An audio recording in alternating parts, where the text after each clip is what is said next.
National Assembly for its new landmark constitution. Leaders from France, Algeria, as well as other countries are in attendance. Well, let's listen now to Tunisia's interim president speaking at the event. We accepted to acknowledge our ideological and political differences. We decided to write a constitution that transcends these differences to enable a common life and equal citizenship. This is why we owe to ourselves and to the rest of the world to pursue this experiment and to succeed. Well, for more on this, I'm joined now by Vice President of Tunisia's National Constituent Assembly, Meherzia Labidi. Thank you very much for joining us. Now, we just heard the interim president speaking there, talking about transcending differences. As a Tunisian, how do you feel this day? Oh, well, it's a great day. It's a day of victory of all Tunisians. From opposition, from the Troika that was governing Troika, those who, I think everybody contributed in his or her own way to this constitution. So I feel it's the Tunisian day.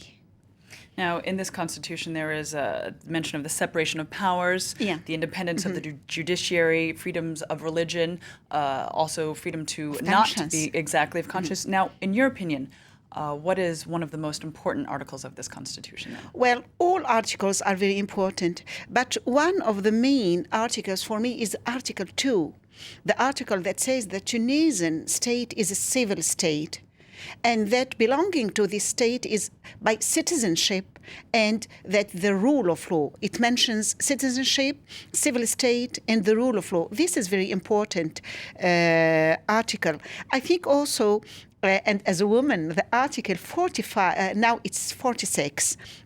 The Article 46 is very important because it pushes even further women's rights, and I hope that it gives example to other countries how to promote women's rights, and Tunisian women deserves this. Is that the article then on gender parity in yes, elected gender body parity, officials? Yes. And what is also very important is that the state is compelled to take measures, necessary measures to eradicate all forms of violence against women. This is very important for me.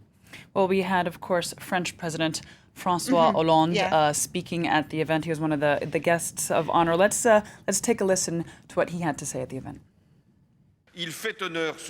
This constitution honors your revolution, and it can be used as an example and serve as a reference for many other countries.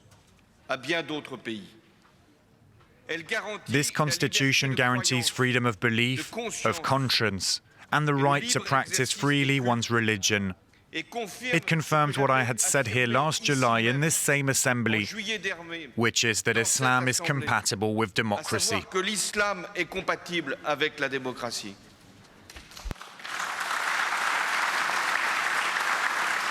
Now, Meherzia, we just heard François Hollande saying that Islam is indeed compatible with democracy. That's something that is often questioned and criticized. What are your thoughts? I think he has already said this when he visited our assembly in July 2013, and he reconfirmed it. And I think this is one of the main achievements of this democratic transition in Tunisia.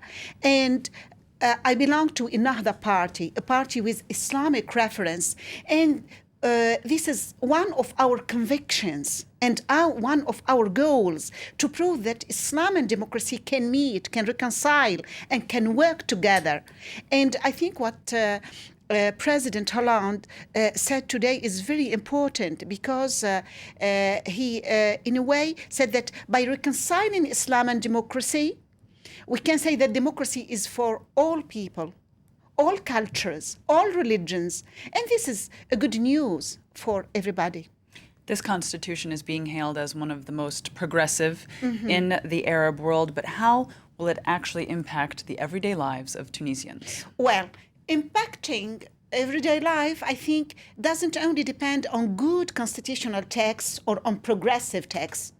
It will depend essentially in how to implement these texts, how to transform them or translate them into laws, and how to appropriate, how to get assimilate the content of the constitution by different categories of Tunisian youth, women, workers, all citizens, in rural area, in urban area, and transform them into a mentality. So it's for me a process that we are to do now. We start now.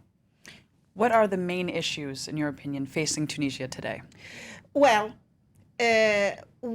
security, and as you have seen 2 days ago, I want to really to thank and to feel to express my gratitude to the police force in Tunisia. They faced and there was the killing of a group of terrorists, and I'm not specialist in security, but I know that this is one of main issues of my country.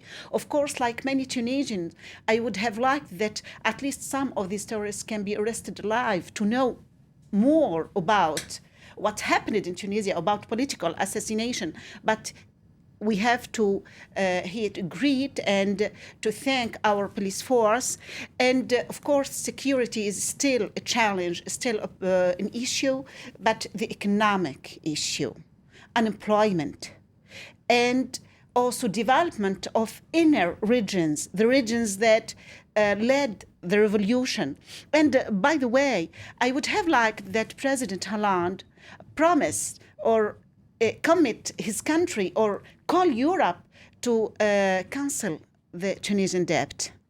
A newborn democracy like Tunisia needs such an act from well-established democracies and with countries, because I think that the economic obstacle, the economic issue is very huge. And it's a justice to help Tunisia to overcome this obstacle. And I think cancellation of debt is justice also to Tunisia, to this young democracy. All right. Well, Meherzia Labidi, the Vice President of Tunisia's National Constituent Assembly, thank you very much for taking the time to speak with us. Thank you. Well, you're watching live from Paris, and it's time now for a sports roundup. And of course,